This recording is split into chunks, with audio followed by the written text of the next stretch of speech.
ये ट्रांसफार्मर का third lecture है तो डिस्कस करते पे सी ट्रांसफार्मर के इंपोर्टेंट पॉइंट्स।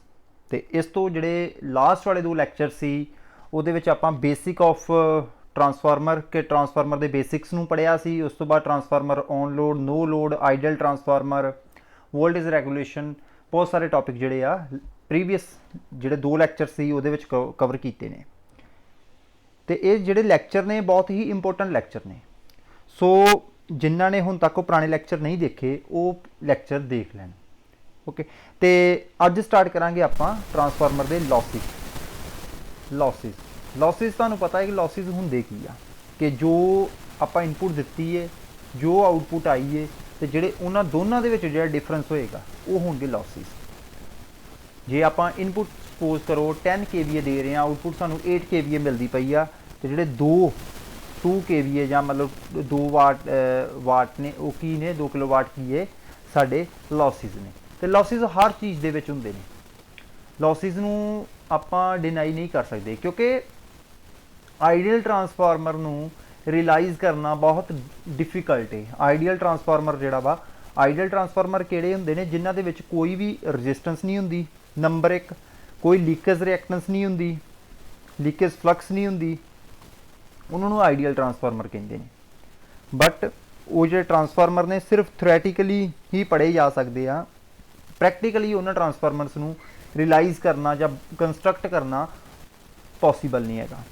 सो ट्रांसफार्मर दे विच दो तरह के लॉसिस हुंदे ने, किहड़े-किहड़े हुंदे ने? First is copper losses.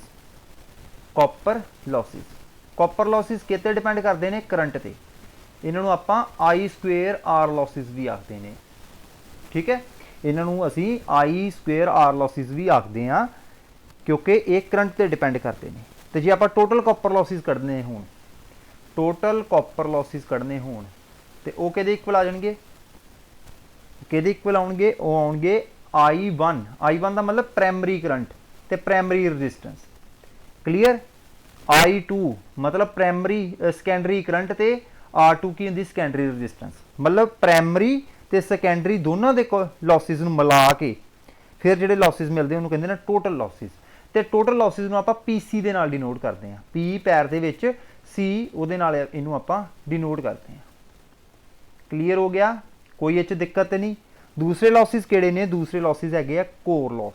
हुण जिहड़े कॉपर लॉस ने इन्हों वेरीएबल लॉस भी कहते हैं क्योंकि करंट जिहड़ा घटदा वधदा रहिंदा है।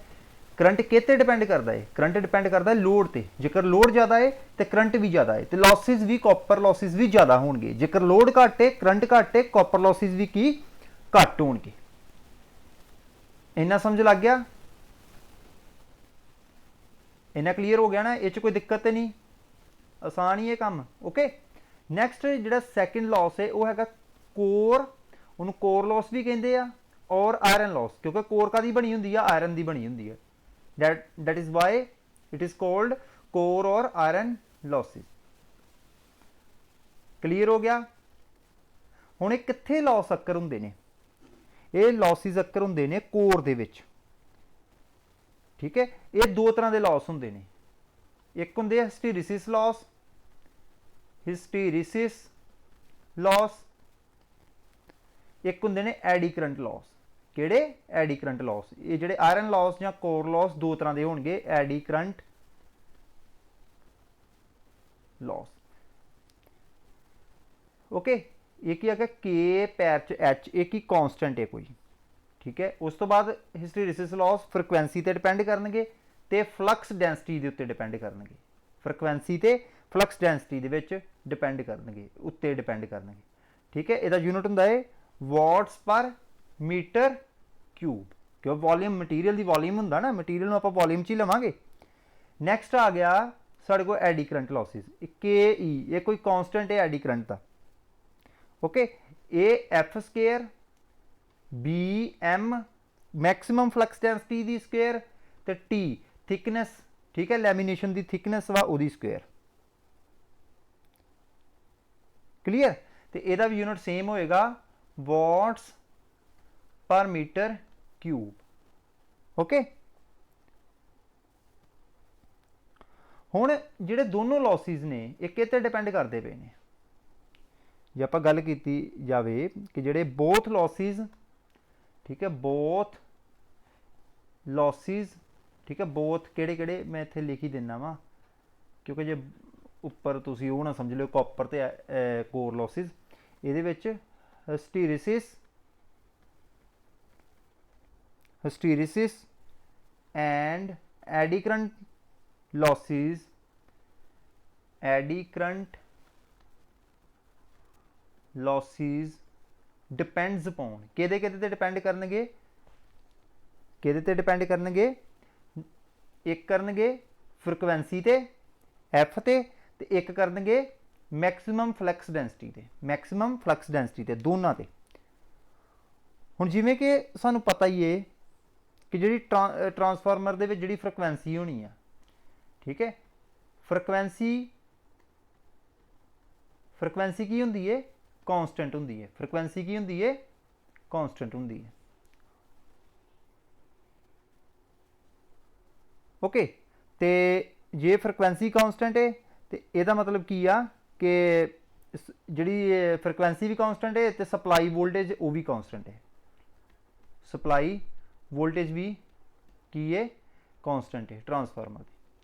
इस करके जिहड़ी फ्रीक्वेंसी एफ है यदी गल करते पे हैं, and B M maximum flux density, ये दोनों कांस्टेंट होणगे, ये दोनों की होणगे, कांस्टेंट होणगे। हुण इहदे विच देखो कि जिहड़े पावर ते आयरन लॉस ने किते डिपेंड करते पे ने, फ्रीक्वेंसी ते मैक्सिमम फ्लक्स डेंसिटी ते ये दोनों की ने कांस्टेंट। इस करके इनू की आखदे ने, इनू कहंदे ने कांस्टेंट लॉस। की कहंदे ने? कांस्टेंट लॉस, क्योंकि फ्रीक्वेंसी भी कांस्टेंट है तो वोल्टेज भी कांस्टेंट है।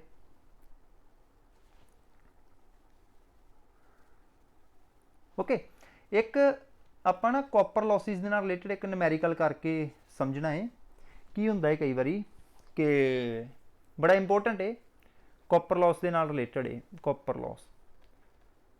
ठीक है, कॉपर लॉस जेकर मान लो साढ़े को है 1200 वाट, ठीक है, तो जेडे आयरन लॉस ने, आयरन लॉस वो है ने 1600 वाट ਜਾਂ 800 वाट कर दीए, कोई वैल्यू ले ली 800 वाट। तो जे टोटल लॉस सानू पुछ लें, total loss in a transformer, total loss in a transformer की आएगा? Iron loss plus copper loss. ठीक है, आयरन लॉस किन्ने ने? 800 प्लस कॉपर लॉस किन्ने ने? 1200। किन्ना आ गया? 2000 वाट। ये आंसर आएगा। हुण आपां पता करना है at half load, at half load, at half load, half load के उत्ते ये लॉसिस किन्ने रह जाएंगे? Half load. हुण तुसीं देखो हाफ लोड के उत्ते की करना, आपां सिंपली कांस्टेंट जिहड़े लॉस ने कांस्टेंट ही रहने, भावें नो लोड होवे भावें फुल लोड होवे, जिहड़े कांस्टेंट लोड ने उन्होंने इन्ना ही रहना है। प्लस हाफ लोड की गल कीती आ, हाफ लोड का मतलब करंट भी अद्धा हो गया, तो करंट की हुंदा है उत्थे दस्सिया स्क्वेयर, इत्थे आ जाएगा स्क्वेयर इनटू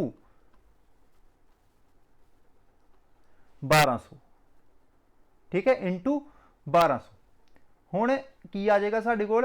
प्लस 1/4 गुणा 1200। ठीक है, कितना आ गया? 300।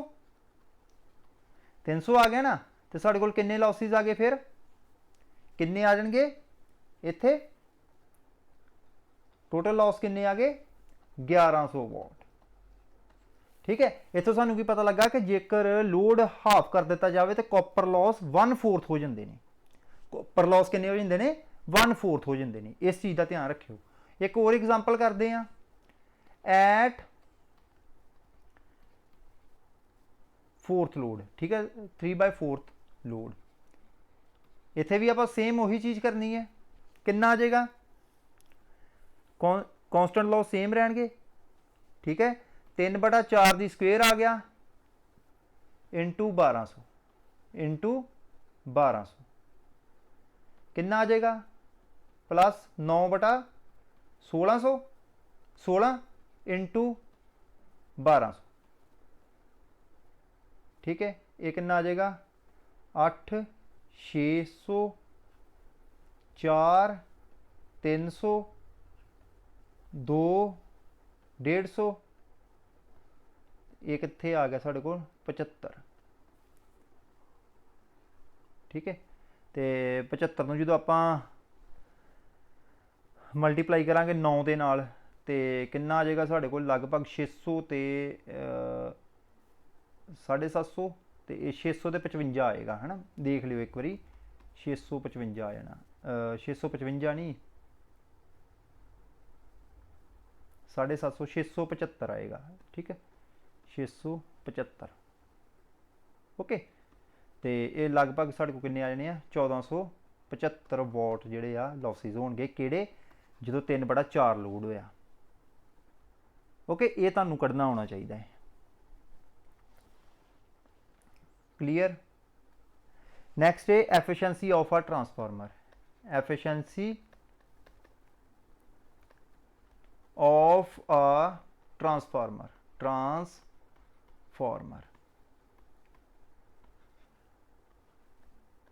ओके। एफिशिएंसी किहदे इक्वल हुंदी है output power to the input power.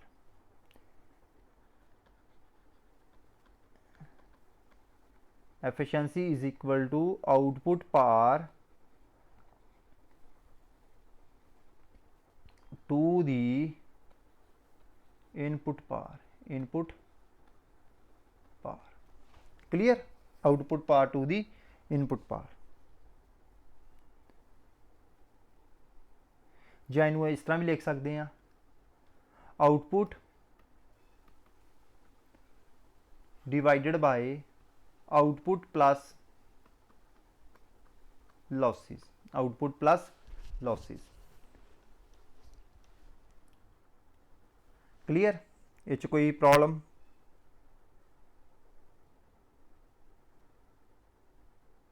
तो लॉसेस जिहड़े ने वो किहड़े हो सकते हैं उपर मैं तुहानूं दस्सिया ही आ। एक हो सकते कॉपर लॉस एक हो सकते आयरन लॉस। कॉपर लॉस के लिए आपां किहड़ा टैसट परफॉर्म करांगे ट्रांसफार्मर जिहड़े टैसट आपां लास्ट लैक्चर दे विच पढ़े सी शॉर्ट सर्किट टैसट आपां कंडक्ट करवावांगे ट्रांसफार्मर के उत्ते। तो आयरन लॉसिस वास्ते आपां किहड़ा करांगे ओपन सर्किट टैसट जिहड़ा वा वो कंडक्ट करवावांगे ट्रांसफार्मर के उत्ते ते सानूं उत्थों लॉसिस मिल जाणगे। हुण ट्रांसफार्मर एक स्टैटिक डिवाइस आ इस करके जिहड़ी इहदी एफिशिएंसी आ वो 98% हुंदी है। स्टैटिक डिवाइस होने करके जी एफिशिएंसी आ वो 98% तो अबव होएगी घट नहीं होंगी।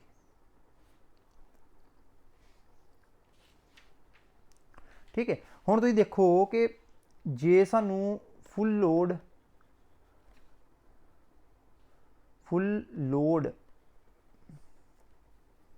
आयरन लॉस चाहिए आयरन लॉस आपां कैलकुलेट करने आ।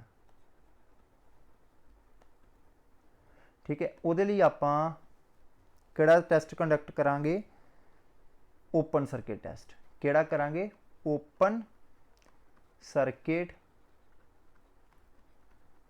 Test clear. जे सानू फुल लोड कॉपर लॉस चाहिए आ जां मतलब कैलकुलेट करने आ फिर उहदे वास्ते आपां किहड़ा टैसट कंडक्ट करवावांगे short circuit test. Short circuit test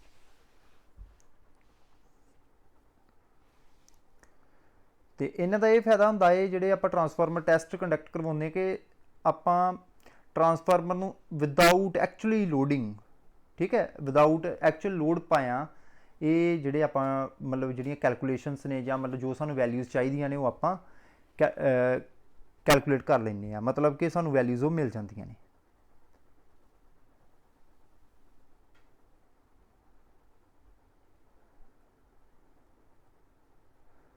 okay next हैगी condition for maximum efficiency.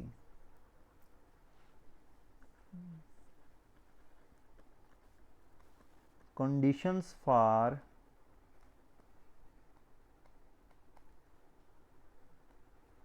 Maximum efficiency okay.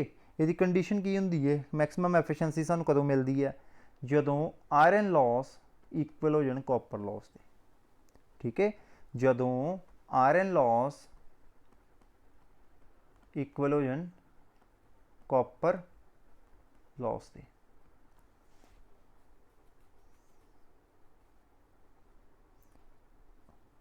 Okay जो मैक्सिमम हुण देखो P I is equal to copper loss के इक्वल होंगे आ I2 secondary current R I2 दी square R not 2 मतलब equivalent resistance आ गई ना, तो वो अपन करंट देखना है। ठीक है, load current I2 corresponding to the maximum efficiency. जो करंट कह दें मैक्सिमम एफिशिएंसी तो कितना होएगा, तो उन्होंने आप कितना कैलकुलेट करांगे। The load current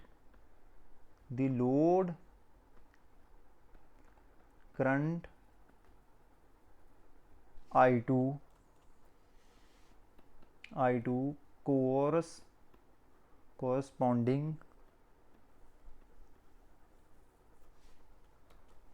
corresponding to maximum efficiency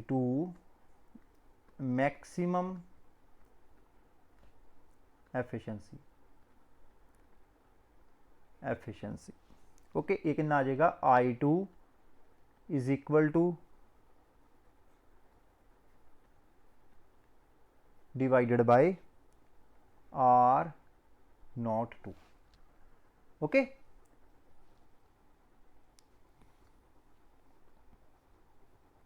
जेकर मैक्सिमम एफिशिएंसी आप ऑब्टेन करनी है ट्रांसफार्मर तो सानू की करना पेगा, जोड़े आयरन लॉस व कॉपर लॉस के इक्वल करने पैणगे।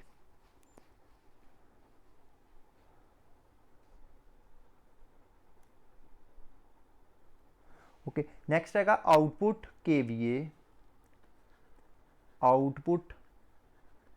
KVA corresponding to maximum efficiency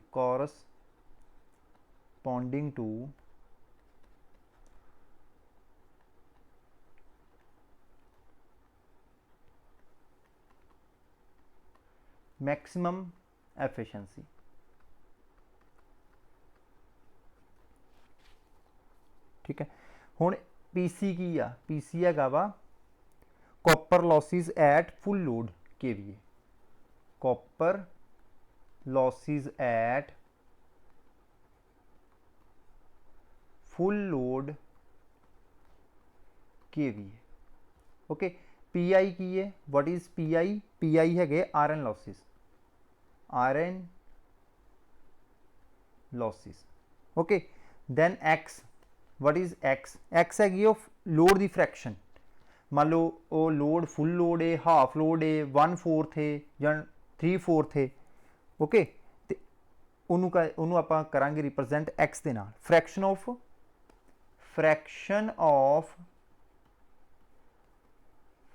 of full load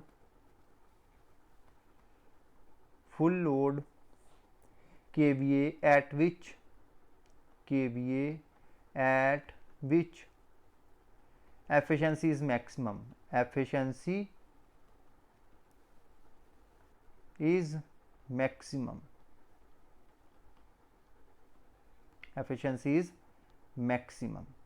clear.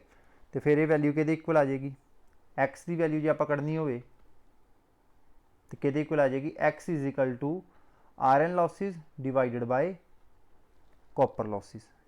Okay, इनू आप इस तरह लिखना होंदा है।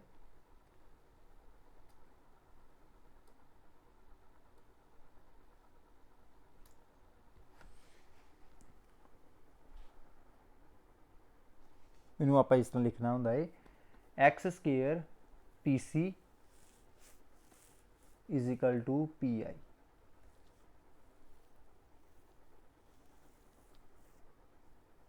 ओके, नैक्सट की आ, हुण आपां की करना है, आउटपुट KVA कढ़नी है। Output KVA corresponding to maximum efficiency,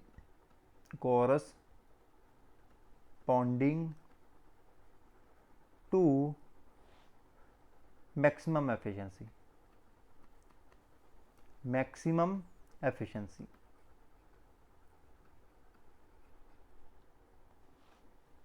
ये कहते इक्वल आ जाएगी X multiply by full load KVA, full load KVA। Okay, तो X की वैल्यू कहते इक्वल आप इस तरह भी लिख सकते हैं, फुल लोड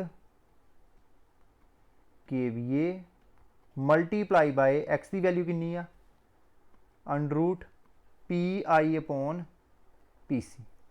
क्लीयर।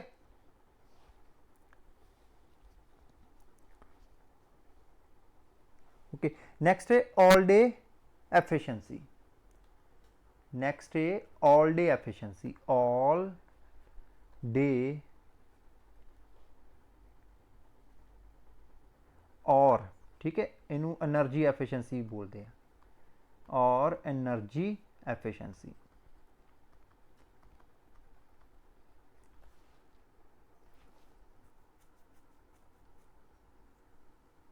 और एनर्जी एफिशिएंसी हुण इहदी वैल्यू किहदे इक्वल आ जाएगी ऑल डे एफिशिएंसी दी आ जाएगी KWH आउटपुट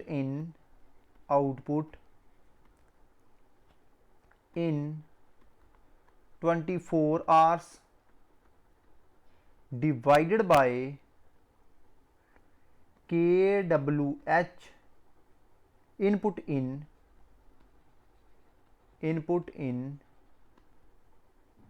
24 आवर्स। 24 आवर्स।